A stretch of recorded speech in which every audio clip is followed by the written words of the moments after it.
To the 4 o'clock work session of the Douglas County Board of County Commissioners.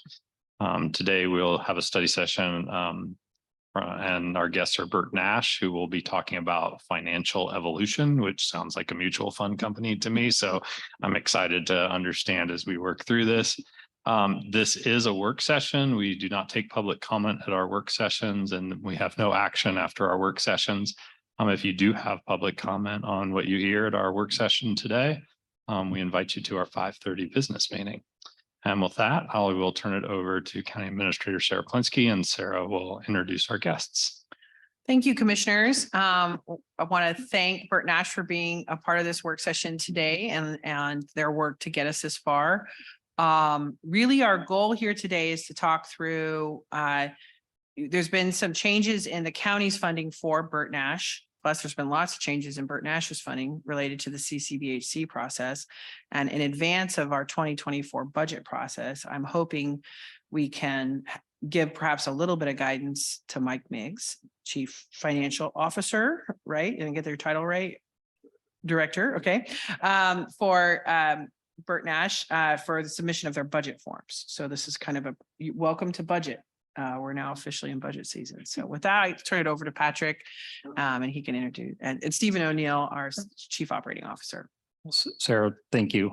Thank you, commissioners, for the opportunity to be here and present. And you've actually taken care of the only part that I really was asked to do was some introductions of Mike Miggs, our Director of Finance and Administration, and Stephen O'Neill, Chief Operations Officer, who will walk us through the presentation today. We'll also be very mindful that we don't go too far in the weeds with some things because it's easy to do, try to keep it high level. And then if you have additional questions, we want to leave a lot of time at the end for those questions or for our future conversations, either as a group or one-on-one. So with that, Stephen, I'll kick it off with you. So the clicker's not working, so I'll stand up here. Sounds like the mic's working okay. All right.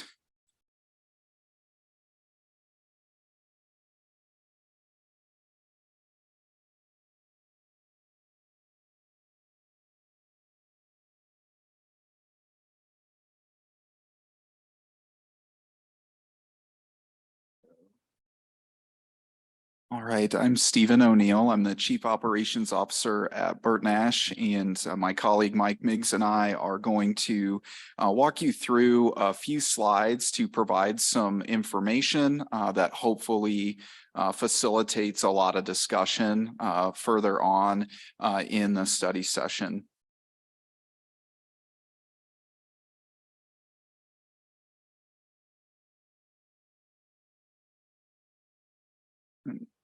This is a 5-year sort of snapshot of Bert Nash going from 2018 up through 2023. And we're not all the way through 2023. So 2023 are budget numbers. 2022 are pre-audit final numbers. In 2018, 19, 20, and 21 are actually audited final numbers. But a couple of key highlights on this slide is Bert Nash has changed and grown dramatically since 2018. We ended 2018 with operating expenses of approximately $12.5 million, and we anticipate that we will end 2023 with operating expenses in excess of $36 million. So we from an expense standpoint, have tripled in size in the last 5 years.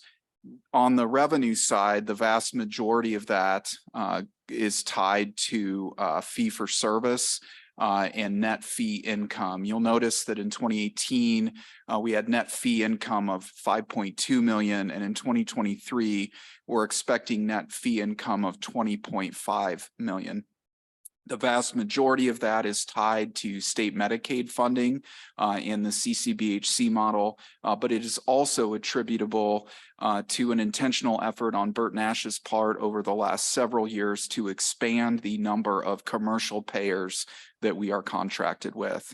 We are now contracted with all of the major third-party private payers that we're aware of in Douglas County. So though that explains the increase in fee revenue. You'll also see over that period of time an increase in both county and city funding, as well as an increase in state funding. On the expense side, this is not broken out, but the vast majority of Bert Nash expenses are our personnel. Over 80% of our budget are our staff that are providing service or supporting the care for service. As we have grown, that presents opportunities, but it also presents challenges. Every 2 weeks, we need, was it Mike, $1.2, $1.3 million every 2 weeks now to make payroll. So that is a significant increase over 2018.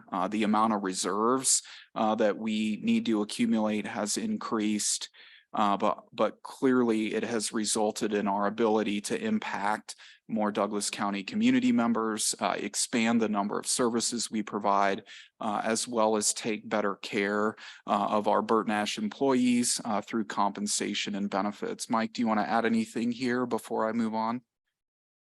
All right. And should we pause for questions between each slide or go to the end? Commissioners, do you have a preference? Okay.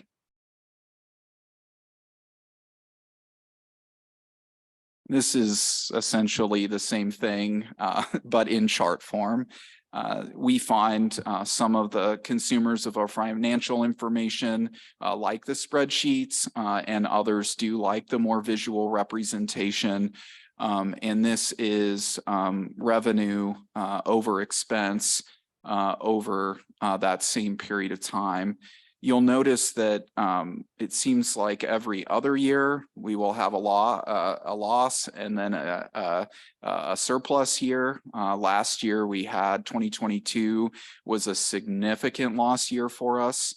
We are budgeting for a 2% surplus this year to try and rebuild our cash reserves. And then in 2021, we actually had a really large surplus. So we're hoping to even out that ping-ponging doesn't feel good, but that has been our kind of reality over the last couple of years.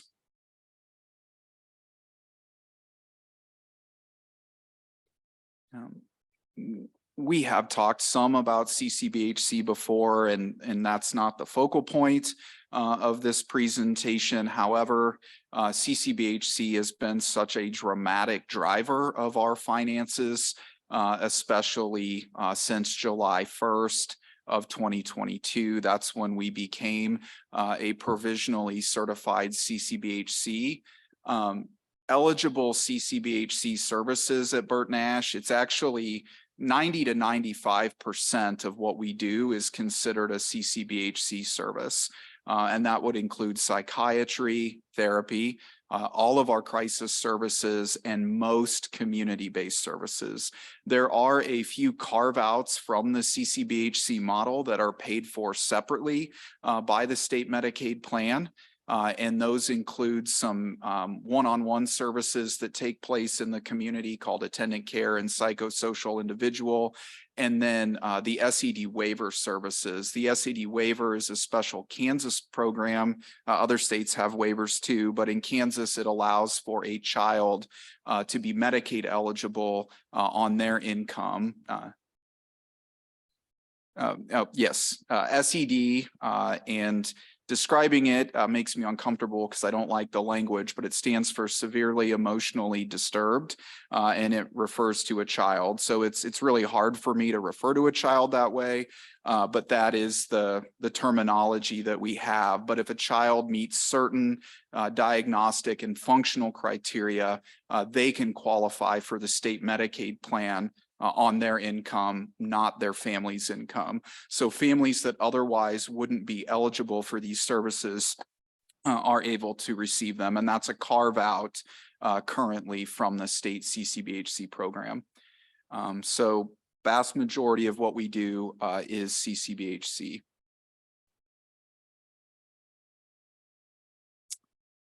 Hopefully we can have a future study session really focused on data and impact.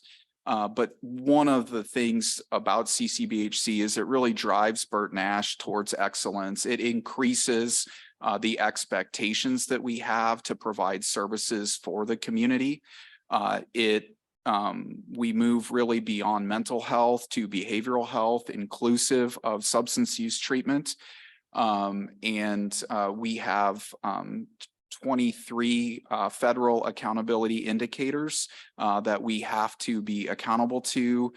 We track much more than that, but we have really seen a benefit from our shift to CCBHC, and I just wanted to provide some examples that includes both the time from call to first intake that happens in 1 week. We went from 26.25% in 21 to currently 57.2% of intakes are happening within 1 business week of someone reaching out to us. In the intake time between registration and assessment is also down from 19 business days down to 6 business days. In part, we've been able to accomplish that by recruiting more staff and retaining staff. We added in 2022 alone 100 new FTEs to be able to expand services to the community. And I think at some point this year, we should cross the 400 FTE mark.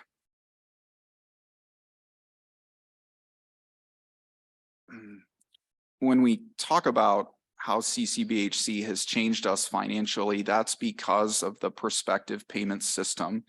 There are 2 types of prospective payment. There is a daily, which is the PPS-1, and a monthly, which is the PPS-2. Kansas is a PPS-1 state. I am only familiar with 1 PPS-2 state, and that's Oklahoma. So we get a fixed daily rate for all services provided on a day to a given Medicaid beneficiary. So if someone comes into Bert Nash and they get 10 services, we get the same amount as if we provide 1. And it's only triggered on the first eligible visit of the day. So that first one triggers the payment, and then all the subsequent ones are captured, but the payment doesn't trigger more than once in a day. However, it's designed to cover 100% of the cost for serving the Medicaid population. So to get the PPS-1, we take our total cost of care and divide it by the total number of visits we anticipate that we will have in a year. And that gets us our PPS-1 rate. And it's the total cost of care, no matter who's paying for it. And it's the total number of visits, no matter who's paying for the visit, but the rate only triggers if the individual has Medicaid. Our commercial payers are still under a fee-for-service, time-based or event-based model.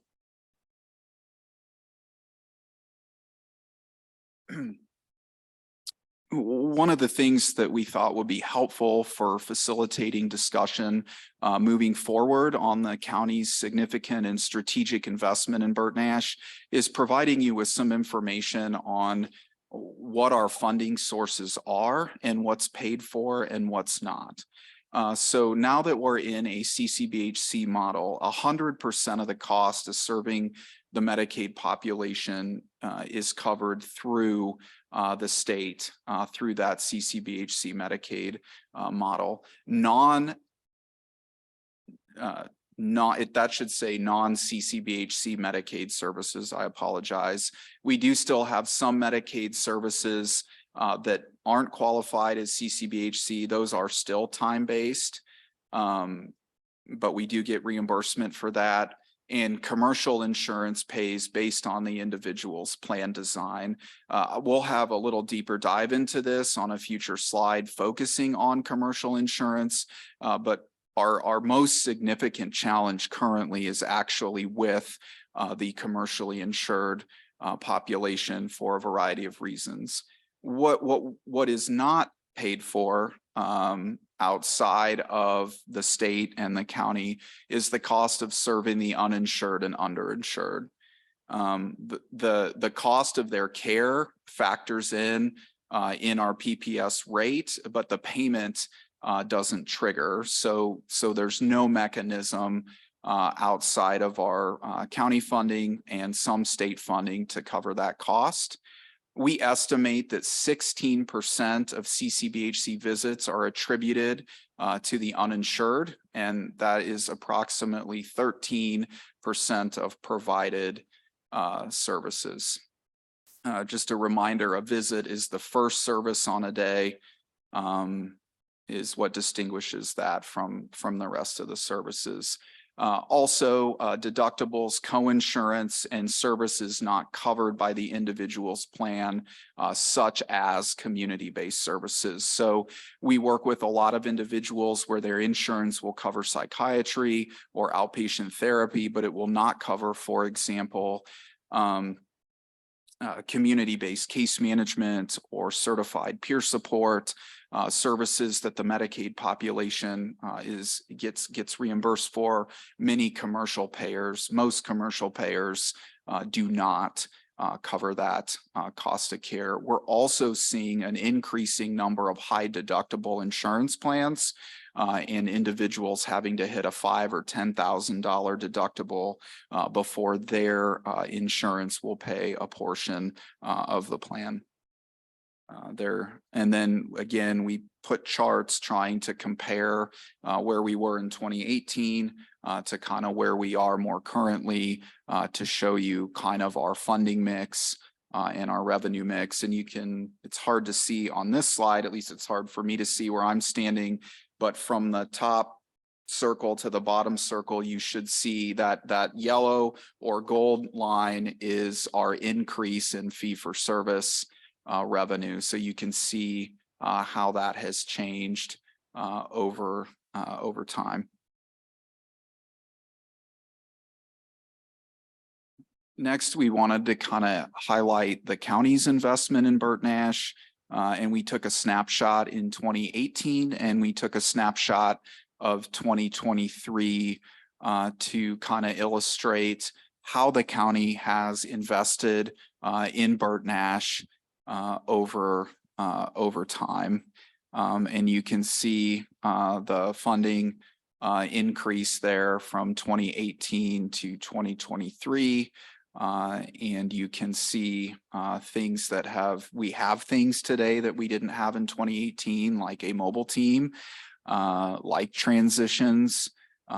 So there are new things that we're doing, and there is increased funding in things that we were doing in 2018 that we have expanded. So that's kind of a look at Bert Nash in 18 and in 23.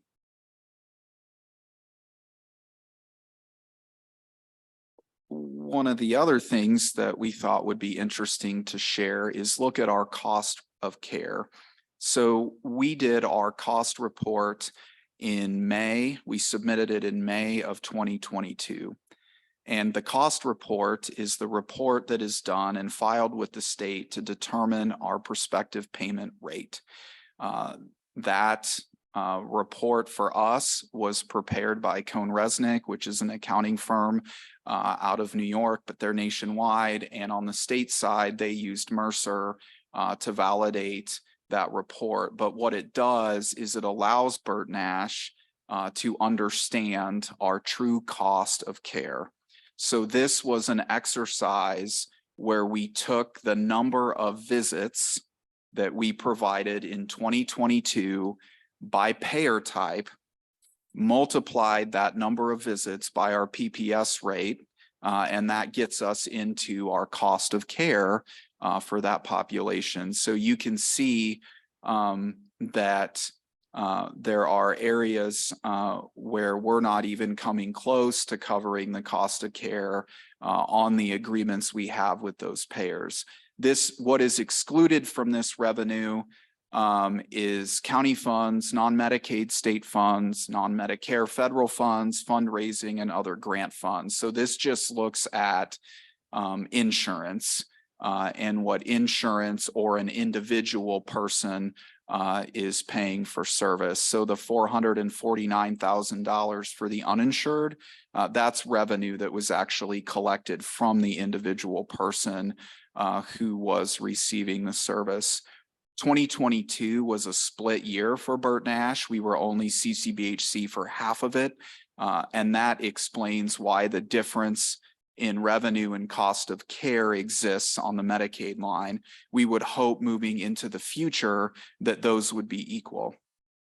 If they're not equal and it's lower, it means we didn't do our cost report very well. If they're not equal and it's higher, it also means we didn't do our cost report very well. And if it's high enough, we would have to pay that back to the state through a process called reconciliation.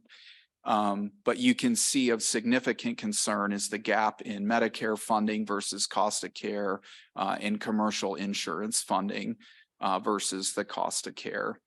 This is an area where we are hoping, now that we are more sophisticated, that we can begin to push back, and we have started pushing back on insurers with some success. But this is a significant challenge. And it's not just Bert Nash. I mean, this is why it's hard to make behavioral health work, because it's not profitable for anyone to do that. So this is one way of looking at cost of care. And again, it takes our cost report and kind of backs in there to that cost number.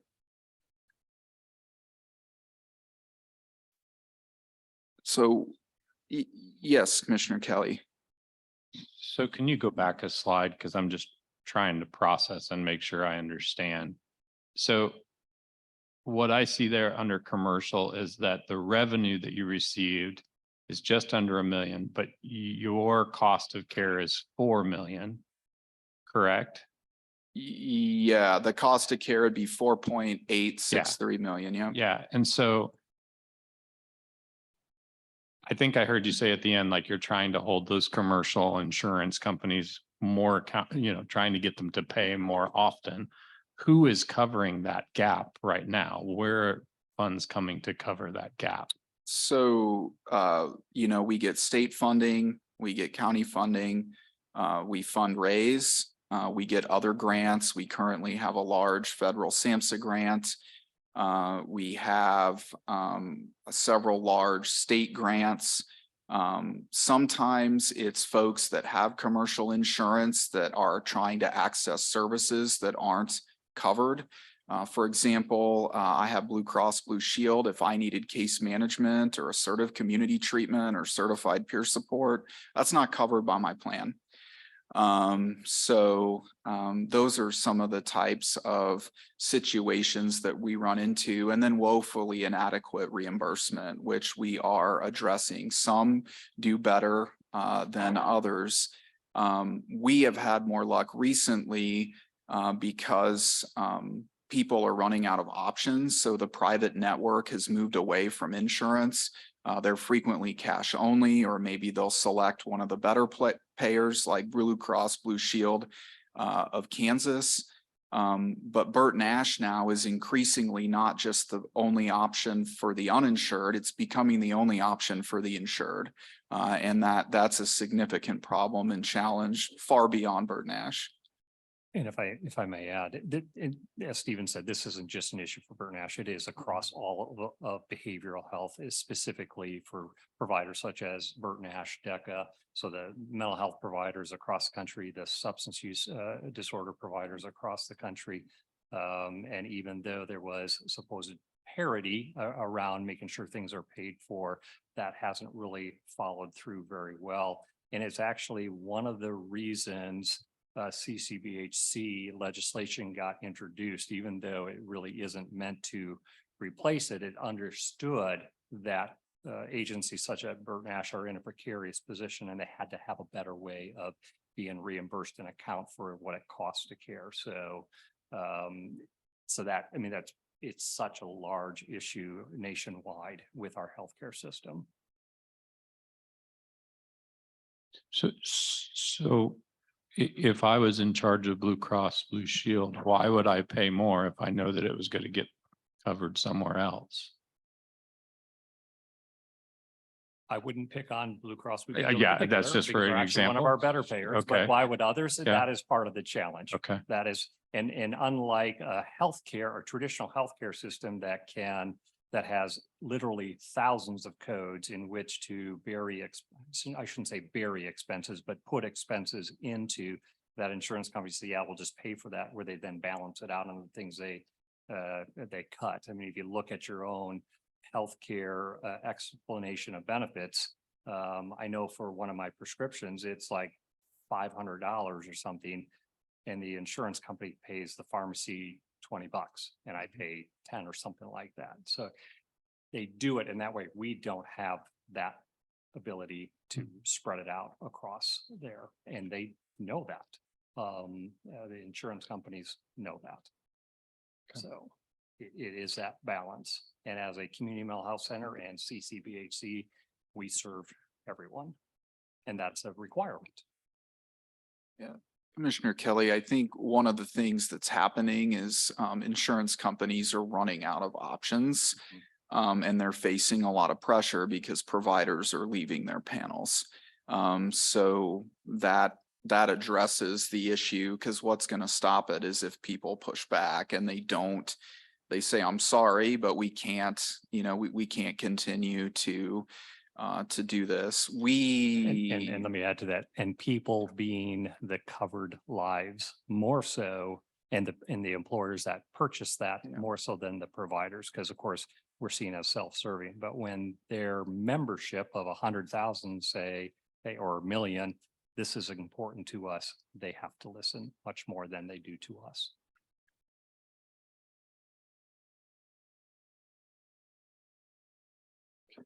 Stephen, I just have one quick question before we move on from this slide.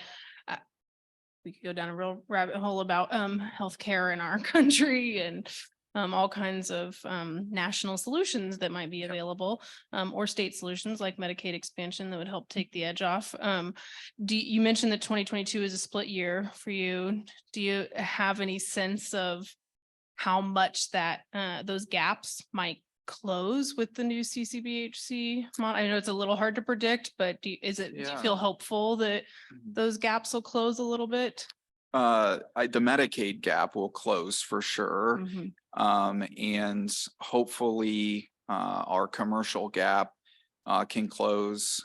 I don't really hold out much hope for Medicare. I mean, Bert Nash's ability to impact the Medicare system is pretty minimal. However, our national organization, the National Council for Mental Wellbeing, they do focus a lot on that, but we have had success recently with our commercial agreements. And we're actually renegotiating all of those right now in the context of the Treatment and Recovery Center. We'll be, because when we negotiate those, we negotiate for everything. And as we get larger, it's easier to be listened to as well. So that is also helpful. But yes, we're hopeful that they will close. The great thing about CCBHC is it always covers 100% of your Medicaid costs. The not so great thing about CCBHC is it doesn't cover any percent of the rest of the cost. And for Bert Nash, about 56 to 60% of our visits are Medicaid. So we've got to figure out how to close that 40% gap. So as you're having conversations about commercial insurance, are you also having conversations about VA benefits and how those can be brought into Bert Nash and later TRC? Yeah, so we have an agreement with the VA to provide services, so they're actually a payer for us. And we're also paneled with TRICARE, which is the primary insurance for active duty folks.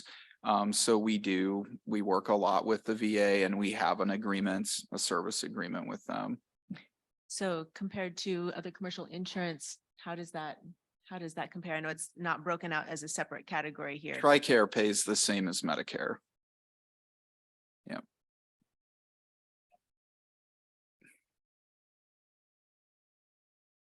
So in other words, not great.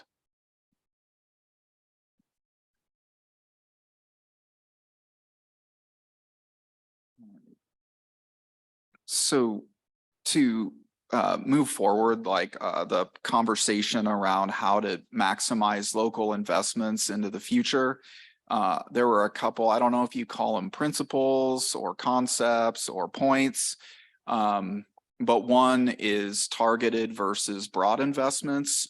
I would posit that moving into the future, all of your investments in Bert Nash are going to be targeted. Even the sliding fee scale is a targeted investment. It's actually one of your most targeted investments because we can track it all the way down to a specific CPT code service that was provided to a community member. But we're moving away from the broader investment like the health insurance in the past. So I think that's one important concept. One of the other important concepts is leveraging state and federal funds. So if we do a new thing together, if that new thing is a CCBHC thing, for every 44 cents that you give to Bert Nash, we can bring 56 cents or 60 cents to the table, depending on what our Medicaid percent is. So CCBHC, when paired with local funding, is actually a really powerful leveraging tool. One of the most pronounced places you see that is the Treatment and Recovery Center, but there's other places like our agreement with the sheriff that we just revised this year where you see the impact of CCBHC as a leveraging tool. The other thing we want to do, and it seems obvious, but is avoid paying for the same thing twice. So one of the reasons that you'll hear Bert Nash talk a lot about the uninsured and the underinsured is that's the easiest way to articulate that we're not paying for something twice. Because if we attribute an expense to anything else, we have to back that out of our cost report. So that's why you'll hear us talk a lot about that. It's not to isolate or narrow funding or focus, but merely to be sure that we're not paying for something twice and that we can really maximize our PPS rate or federal grant funding.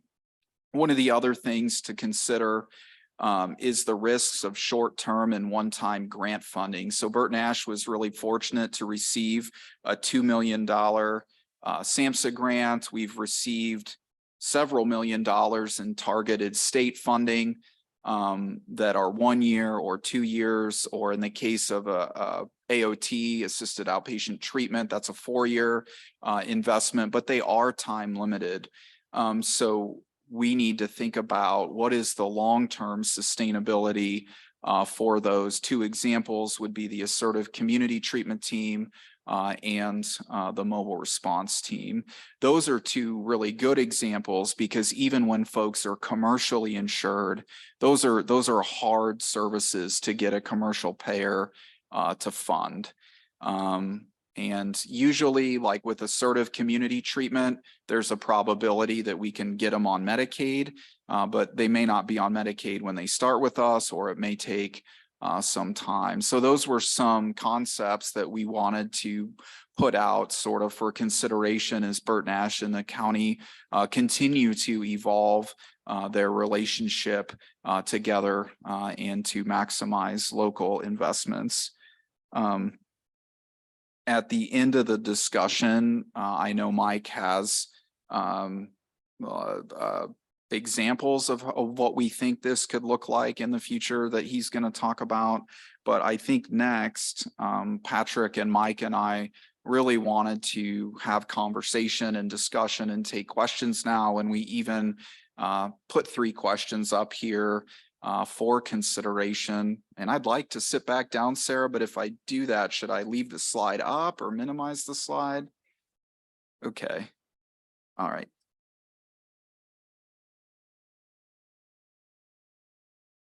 Before we get too far into that discussion, could I have one of you talk about for the rest of our listening public, why we're talking about the funding in terms of the health insurance that the county used to cover and why that has been evolving and kind of leading to this discussion? Maybe I can take that. So commissioners made it a decision last year in the as a part of our preparing for the 2023-2024 health insurance plan year to move, and as a part of the CCBHC process, Bert Nash the county used to pay for the employer portion of Bert Nash's coverage for its employees. Because of changes to the CCBHC model, where that really needs to become a direct expense out of their budget to maximize that, we made some changes so that they are now no longer on the county's plan. The county no longer directly pays the employer portion of their health insurance. Bert Nash does. And then, so that line item remained in our budget as a specific line item to cover health insurance. Since we're not covering it anymore, we kind of want to talk about how to move it. Is that what you're looking for, Commissioner?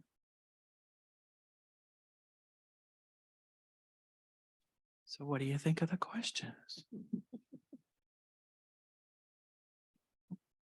I have a quick question that's been on my mind for a little bit. For you all, and it's just a little bit of nuts and bolts, but Stephen, you just mentioned towards the end of that, you know, that you work to be able to enroll folks into Medicaid where possible. Obviously, there's gaps in that and different barriers. I'm just curious, what have you been able to grow capacity for doing that with services, like at all service levels? Are people who are uninsured being given the opportunity to overcome those barriers? And I guess I don't expect you to have a hard and fast number, but curious, like, well, the percentage of uninsured is pretty significant. So that leads me to believe that it might be hard to be successful with getting folks enrolled in Medicaid. Would that be fair to say? Who come to you uninsured? Yeah, so Bert Nash actually has the largest SOAR program in the state of Kansas. So we have invested significantly in SOAR is an evidence-based model that supports individuals in accessing Social Security disability as well as Medicaid. Kansas is a tough state to get Medicaid in. Yeah. You know, we don't have Medicaid expansion, and there are folks where we're pretty successful at getting them on disability or Medicaid, but those are going to be folks that are dealing with pretty significant and complex behavioral health issues. We work with a lot of folks who aren't going to qualify and wouldn't want to qualify for Social Security disability. I mean, they work, they want to work. They can work, but they're either underinsured or uninsured. And that's a tough population in a state without Medicaid expansion. So I hope that answers your question. And we do track a lot of data on SOAR, and I'd be happy to follow up with the commission by kind of showing you what that looks like for us in a year, about how many folks we work with and what our success rate is. I'd appreciate seeing that. Thanks, Stephen. And I asked the question knowing that it's a challenge and an uphill battle. Sometimes I just like to take every opportunity to put a point on how difficult Medicaid is to access in this state. But yeah, I am curious to see those numbers and just thinking about a multitude of strategies for how to overcome some of those barriers, but also just thinking about what kind of capacity and resources amongst your staff, specifically as services grow and the number of folks you're serving grow, how big that impact is, or burden, arguably, to be doing that work for often maybe not very successful outcomes because of the system. So that was just a curiosity of mine.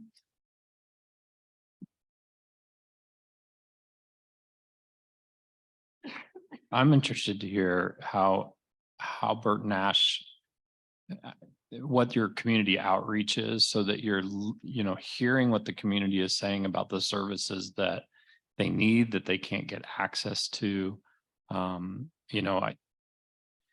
Most of my time I spend dealing with youth, and we seem to have seen a significant increase in behavioral health of youth. And while I initially thought it was the pandemic, I'm becoming more and more convinced that it's not the pandemic, that it's deeper than that.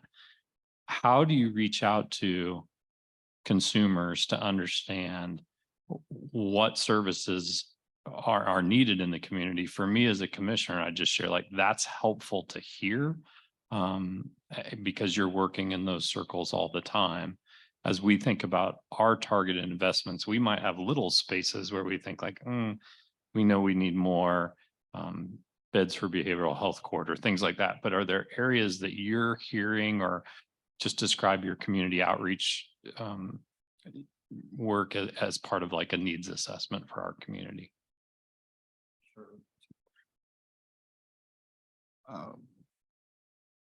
I might just pull it off. Is this okay? Is this allowed? Okay. So we have a couple of formal ways that we do outreach. We do now a twice a year client survey that goes out to over all of our 4,000 plus individuals that we serve. We used to do it once a year. Now we're doing it 2 times a year. We're continuing to try to figure out what are the best ways to kind of get that feedback. We also do listening sessions throughout the year where we invite the community in. We would love for those to be more well attended, but we're convinced that if we just keep doing them, it'll become kind of routine and more folks will feel comfortable coming. Honestly, the best way we get feedback is when people call and try to get something and we can't give it to them. So the most significant needs I see are access to outpatient psychiatry, access to outpatient therapy. Those are the services that I see people needing the most. We have 1 child psychiatrist, 1, and we have more than most. Those are huge areas of need. We want to help everyone. We want to get to everyone, and we can't. We don't have enough providers, and that's with growing significantly. We're just not able to keep up with the demand. So those core, I guess what I would consider sort of primary behavioral health services are a huge need. And then also the there's specialty programs like assertive community treatment or behavioral health court. But I would argue the biggest need is people who just want access to primary behavioral health services, being able to talk to a therapist, talk to a psychiatrist, and doing so in a timely manner. And I agree with you, Commissioner Kelly. I think, it's not just the pandemic. Things haven't slowed down at all, and people are really struggling in a variety of ways. And if you're struggling and you call us and we tell you it's going to be weeks to see a psychiatrist, that's really upsetting. And we get a lot of feedback that way, in addition to the formal ways. And then we also do a community partner survey, and we try to get feedback that way. And that goes to really anyone we work with should end up getting a copy of that survey link, and they can fill that out, whether it's the schools or the hospital or other organizations like DECA that would get that, or the library. So we do try to get feedback that way as well. But we've struggled to be everywhere we're needed when we need to be there. It's been really, really challenging. So just to follow up, if you've identified outpatient psychiatry and outpatient therapy as 2 real areas of issue, what strategies are you putting in place? Because that would help inform us, what things are you trying to do to address that strategy? I'm going to assume that isn't, and this may be wrong, that isn't a problem of reimbursement or payment for that, but it may be in recruiting staff. I don't know. It's actually both. Okay. Having enough revenue to offset the cost of the rising cost of employing that personnel. And while we previously, throughout much of my career, it's always been a challenge to get psychiatry because of the huge increase in people seeking services. It's no longer just psychiatry. And when I say psychiatry, I mean the MDs and the nurse practitioners.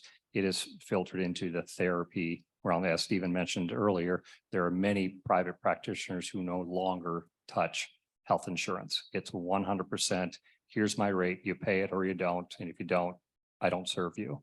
We don't have that privilege. And so we are dealing with the rising cost of employing these professionals in what is at times a stagnant revenue reimbursement. Again, the CCBHC model and its funding was kind of envisioned to help offset that at a community behavioral health clinic.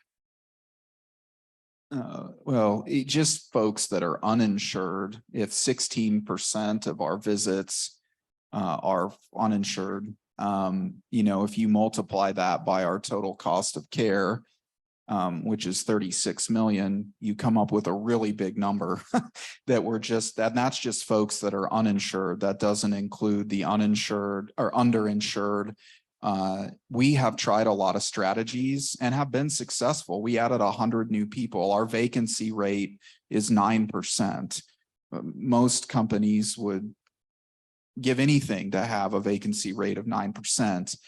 We've increased salaries, we've increased benefits, we've tried to focus on workplace culture. So that's an up and down journey. But we're really trying. One of my concerns is we have, and Bob and I have talked about this, but we actually have to convince new providers to come into our community, or we have to make new providers.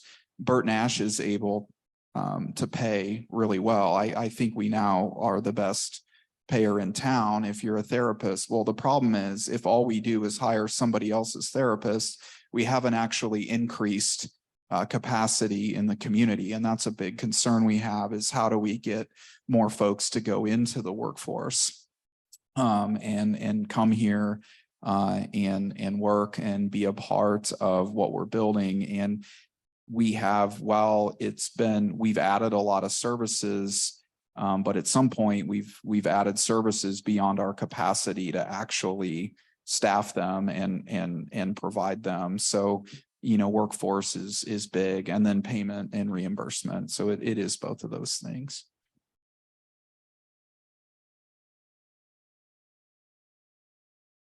Just getting a little clearer picture of the financials, and I have your cost of care slide up again in front of me. So like for uninsured, that revenue is paid out of pocket from people who are uninsured, but I assume there's also out of pocket paid in the other categories also, at least under commercial insurance. You get what you're paid by the commercial insurance themselves, but also a bill then goes for the rest to someone who on your sliding scale. So there's revenue coming out of pocket from people there too. And I guess I'm kind of looking through those numbers and trying to envision where those gaps are that county funding on the sliding scale might be helping with.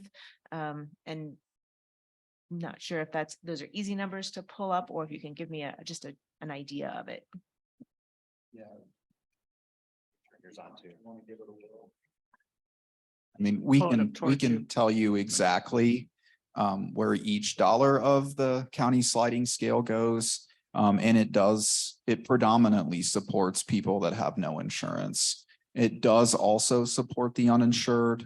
But again, every dollar of that sliding scale money gets assigned to a specific service that happened, whether it's therapy or a psychiatry visit. So there's quite a bit we can do with that data in terms of not just how much and how much it costs, but like what's the outcome of it and what happens with that person over time. But Mike, do you want to kind of talk about how that works for us? Yeah. So on the sliding scale, or let's go back to like commercial insurance. If someone has commercial insurance, but their deductible is very high or their co-insurance is very high, they may qualify for sliding scale, because once that insurance, we figure out what they're going to pay, whatever's left for the client. If they are at a low income level, then they're going to qualify for sliding scale. So then they'll shift from that commercial insurance category on our books to the private pay category. And at that point, then we apply a sliding scale to them. And that's part of, I know what Stephen had on his slide was the cost of care. And it also had the 400,000. That 400,000 is what we anticipate collecting from the clients. We probably only collect maybe 100 or 200 of that, 400,000. The rest of it's going to eventually be written off, or the client's going to go out of service. We're going to lose contact address, that sort of thing. But I know with the sheet I have to share with you in a minute, it'll kind of highlight a little bit more on the sliding scale, just that specific one as well.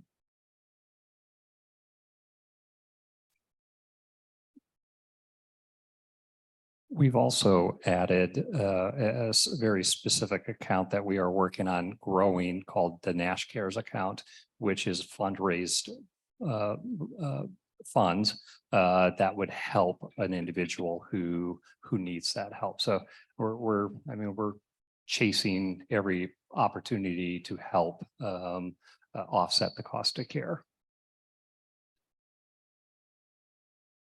So a follow-up, under CCBHC, the idea is that the income and expenses will balance under Medicaid and Medicaid only. And is it also intended to spill over a little bit into other supporting other kinds of care in general, or is that if it Theoretically, Medicaid cannot help pay for other services. Realistically, under the CCBHC model, it knows it does to a degree, but almost puts blinders on that to a degree. So if we do a new thing, so CCBHC, it spreads the cost over 90,000 patient visits. So we'll use I'll use the treatment and recovery center again. So that cost gets spread over 90,000 patient visits. So it actually doesn't matter how many people with Medicaid ever walk in, because it's designed to be paid for in case the folks with Medicaid need it. That's why it's prospective payment. So if we do a new thing and it's CCBHC service and the state agrees to include it in our cost report, we can pay a portion of that that's equal to our percent of total visits attributable to Medicaid. So if we decide to do a new thing and it's a CCBHC service, there's a high likelihood that we would have 56 cents of every dollar, or 60 cents. We kind of range in there for that new thing. So there's at least some amount of bleed over from the CCBHC funding back to some of the other services. Doesn't have to zero out and then pay the rest back specifically. It can never pay for anything that's not tied to a Medicaid patient. So it only ever, you don't lose money, but you cannot make money. Some states you can make money with the CCBHC model, but Kansas has reconciliation, which means if you make money, you pay it back. So it's great. It's really great. And taxpayers should be really thankful. I mean, it's like foolproof. Like, it's only going to pay for the thing that happened to the person that was covered for how much it costs. Yeah. I think it might be good to see what Mike has, because one of the things I want us to make sure that we're cautious of in terms of, and also in addition to time, is, so the hard part about this conversation is, this is funding that Bert Nash is already receiving for existing services. So I am sympathetic to their desire to not allocate, approximately between the existing sliding fee scale amount and the health insurance amount, so close to $2.5 million to new stuff, because it is going to support existing stuff now. So I guess I thought maybe it would be good to have you walk us through this, Mike, and then I have a couple other things I want to make sure we get across. So on this sheet here, the first 6 programs are current existing programs that we contract with the county through our provider agreement. The last one, the sort of community treatment ACE ACT team, that is a new one, which currently isn't funded by county dollars, but if you want to, you could do that going forward. The first column there you see is the direct program costs. And so that is only for direct programs such as personnel, things like that. Indirect costs that would not include would be computers, equipment, technology, support for that, as well as, HR, payroll, things like the support structure there. The middle section is all the funding. So if you look at the first 2 columns, that's your fee revenue. So we've got the PPS, CCBH revenue, we've got the fee for service revenue.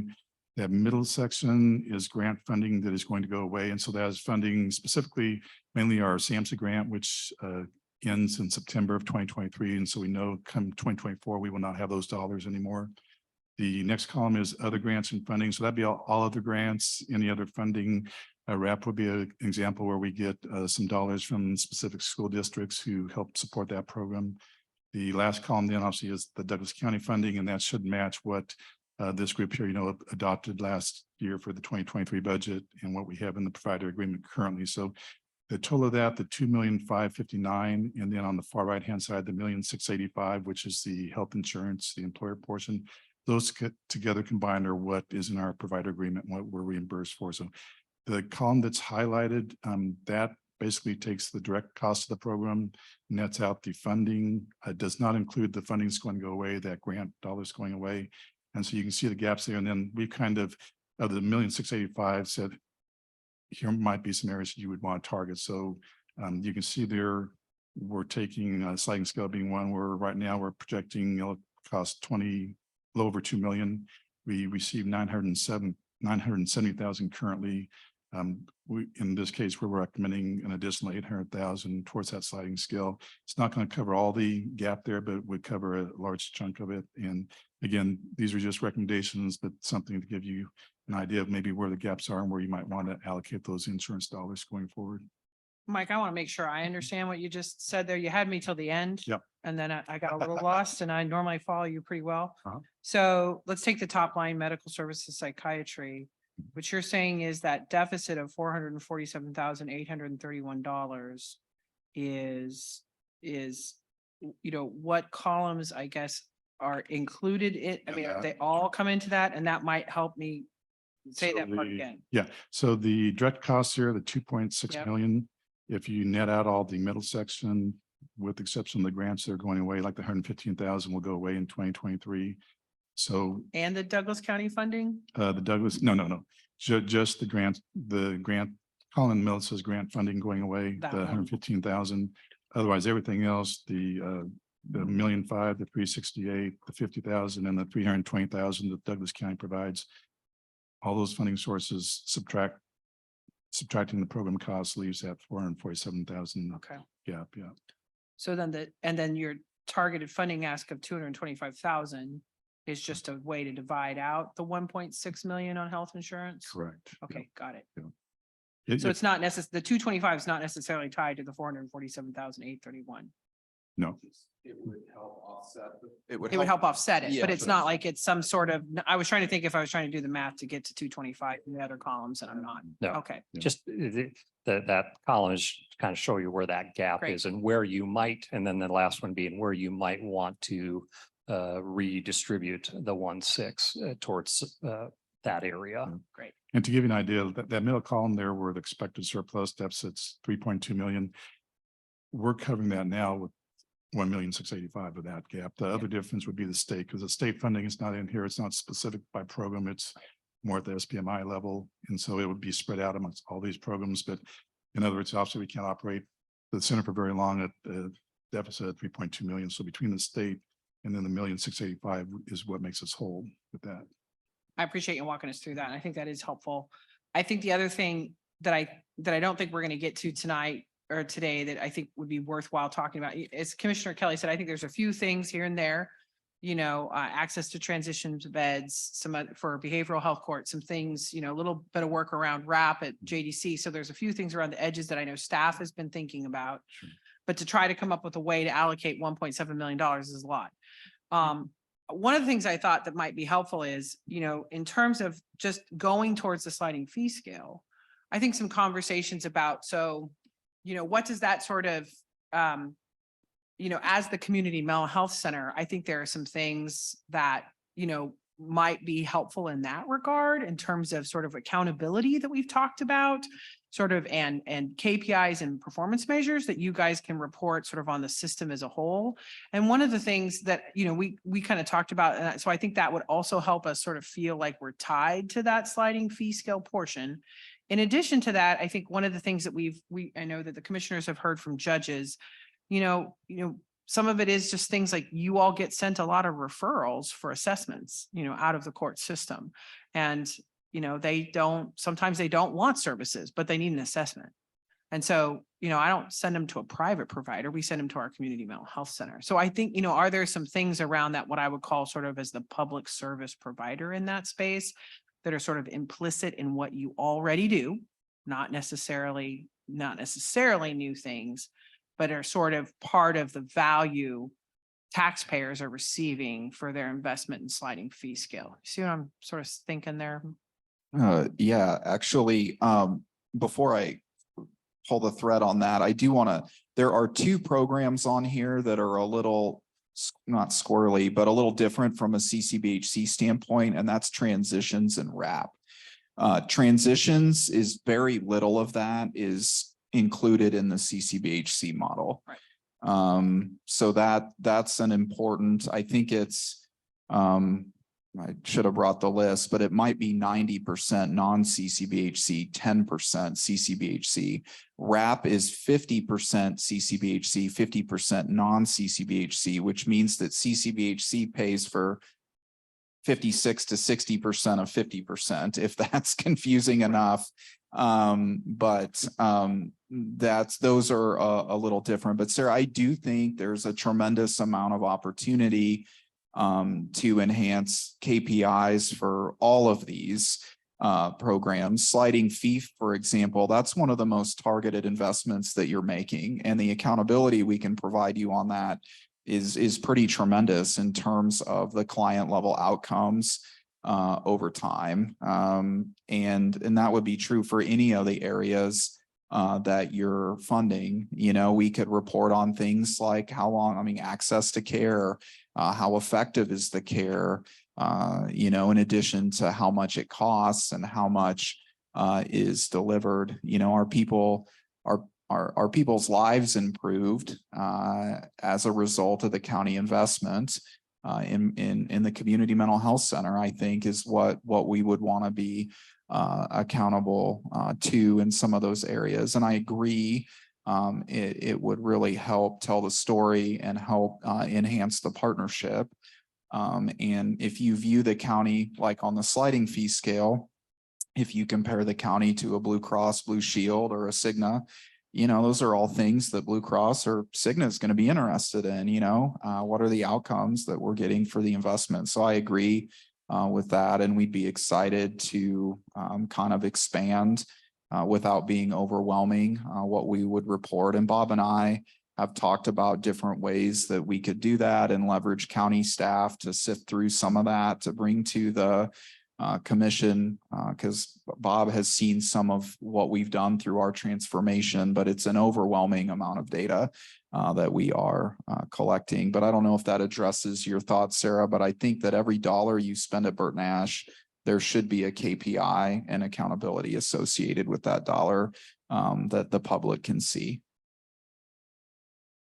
I think the other part is also discussing back to your investment, where do you want that to go? And if there are things that, because I do recall the conversation about court referrals or attorney referrals, and I know that our team met with one of the attorneys, and the sheer volume of from just that one individual was significant, that they could flow asking for a mental health assessment. And if that's the work that we say we want the community mental health center to do, and that's in a sense a challenge to us, let's figure out how to do that. We're willing to do that, but it does come at a significant I shouldn't say change in scope, but addition to because of the volume. And again, that was just one attorney saying, I think I could send you this many, and our team was like, whoa, what about the other, I don't know how many defense attorneys there are in town and that who come into town just to work here. It would be a significant amount of work. Again, if that's where we want to go, we can plan a chart a course that way. I know we're running a little short on time, but I had a question I wanted to ask before we got too far about grants and grant potential. Some programs I imagine are easier to go for grant funding on than others. And so having a bunch of county money earmarked for that and not showing a gap to present to that grant funder would be problematic. So are there programs within here that are likely to be eligible for other outside funding that we should steer clear of putting county funding towards? That made sense. Yeah, that's a good question. And I don't know that I have the answer so much as Stephen Mike, only because we're looking to do another SAMHSA ask. And typically he and Marcia, our innovation and implementation director, a lot of times determine what they're going to go after on those grants. Yeah, so Douglas County, when I worked in Kansas City, the grant opportunities were a lot more significant because you had multiple major health foundations that came out of these big private hospital sales. We don't have that. We have opportunity for $10,000 here or $5,000 there or $25,000. And we're very, very appreciative of that. But in the context of a $36 million budget, that where we see the most impact from grants now is at the federal level or the state level. And those are highly competitive. But we have had success there. We've got a lot of state success and some federal success. But I think one good way to handle that is when those opportunities materialize and we're awarded the money, that we immediately come to the table with the county to figure out how that federal or state investment impacts the local funding, and is there an opportunity to invest local funding differently as a result of that, again, so that we're not paying for the same thing twice and we're maximizing the local investment. Capital projects are another area where we feel like grant funding is really important, and we do have some aspirations in that area. But we've been able, capital's pretty good.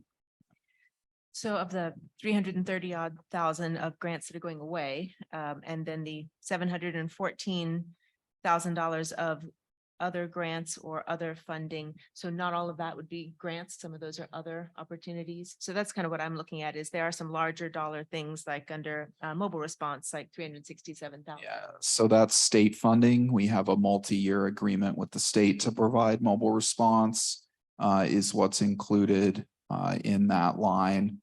But a lot of those funds are step down. So that's where I get nervous when they come to me and tell me they've got $1 million SAMHSA grant. And I'm going to say, how long are you going to get it for? And then they say it goes away in 2026. And I say, who's going to pay the bill in 2026? So I do worry about supporting ongoing programs that this community becomes dependent upon with federal or state funds that go away. And that's why we are very careful about what we will include in a grant, that it, if at all possible, doesn't have a ongoing expense connected to it that we can't build into some other funding mechanism. And we don't think of it being the county going to cover that someday. We think about it, can it be included in a CCBHC, or can we build it in some other ways? Or we try to really target the ask for a one-time or a couple of year expense, such as our electronic medical record. We went for a grant for that. We didn't get that grant. We will rewrite for that grant, but it was for that kind of thing that once paid for, other than the yearly operating agreement that you have around those, the big lift is covered. So grants are tricky. There's no question. And you know that as well as anybody.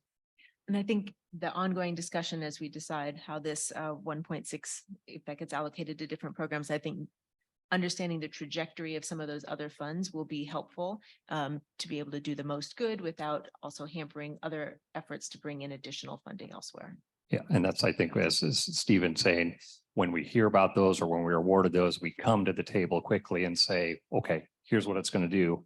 What should we do different here at this table? Commissioner Willie, I will say on the that column there, the 188,000 for RAP, those are dollars from different school districts, so those would not be grants that would be going away. Hope would be that they would remain. The ACT team there, that is one that to me, I think even that 73,000 is going to be limited. So going forward over time, there isn't a lot of funding in that now, but that would be a new program that isn't currently in our agreement with the county. I think in addition to understanding what Commissioner Willie was talking about and sort of the trajectory of some of those programs and how they're currently funded, whether or not they're sustainable. In addition, interwoven with that, I think is the the key performance indicators that we were talking about and being able to meaningfully assess what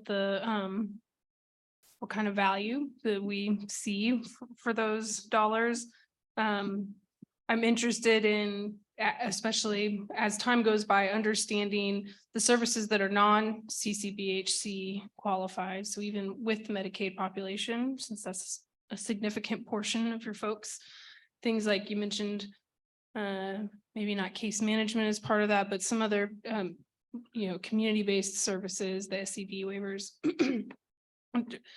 I will be interested in understanding if and when any of those services feel threatened because CCBHC and the new funding model is not able to help supplement or bleed over into those things. So if it feels like any of those programs or services that I think are probably pretty fundamental and core to what Bert Nash does. So maybe there won't be examples of those things being on the chopping block, so to speak, but it would be helpful for me to understand if those are particular gaps. Is that making sense? I think if Mike kind of took some of your other program areas and sort of did this same exercise and showed like they're not going to have this necessarily the CCBHC PPS funding, but they'd have where's your sliding fee scale getting applied now to some of those. Matt might get at what she's saying. Do you see what I'm saying? And we do, I mean, on the sliding fee scale, we could do that pretty easily. Yeah. You look at the programs. Right. And some of those other programs do have a payment source for it that Sure. you can tie and say, this is how much we're getting for these things versus the number of individuals being served. And everything does have measurements connected to it. I don't think there's a thing we do that doesn't have a measurement. And again, that's one of the things, if you remember from presentation probably last summer, one of the big components of a CCBHC, that really the third leg of it is data gathering and data analysis about the outcomes, because the federal government in standing up CCBHCs was very specific about, we also want to measure the effectiveness of this. And so that's why our team related to gathering data and analyzing data has grown significantly in the last couple of years. I don't want to cut off questions, but I do want to show commissioners one slightly very different thing before we wrap up. I'm going to share my screen because we are in budget season. What I also want to just take this opportunity to highlight, is that up there? Thinking about It's getting there. Oh my. It's loading. Loading. That's probably because I have too much open at one time, which is classic Sarah. There we go. No. There it is. Awesome. Commissioners, one of the things we talked about way last year is realigning some of our fund structure and our chart of accounts. That's what's structure related to this. And I wanted to take this opportunity while I had Bert Nash here to talk about, my plan for the 2024 budget is that we will move Bert Nash's community partner allocation and the underlying tax support it gets, as well as the other budget of the behavioral health projects allocation. There's a specific department in our general fund for behavioral health projects, and that transfer to the mental health sales tax fund.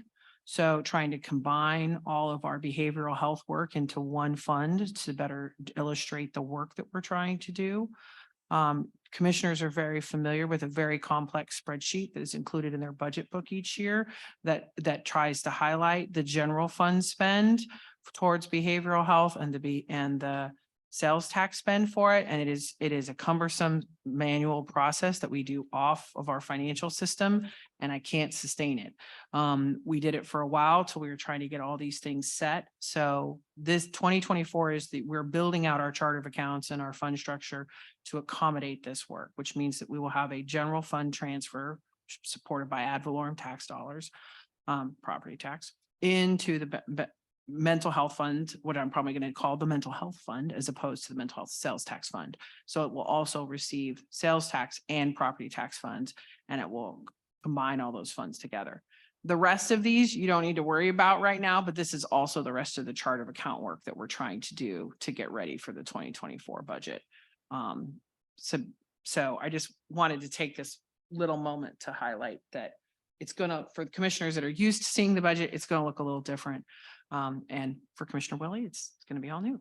So, but that's all I have, commissioners.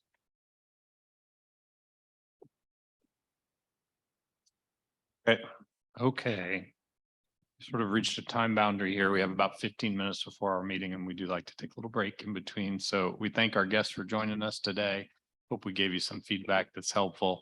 And we will take a break until our 5:30 business meeting.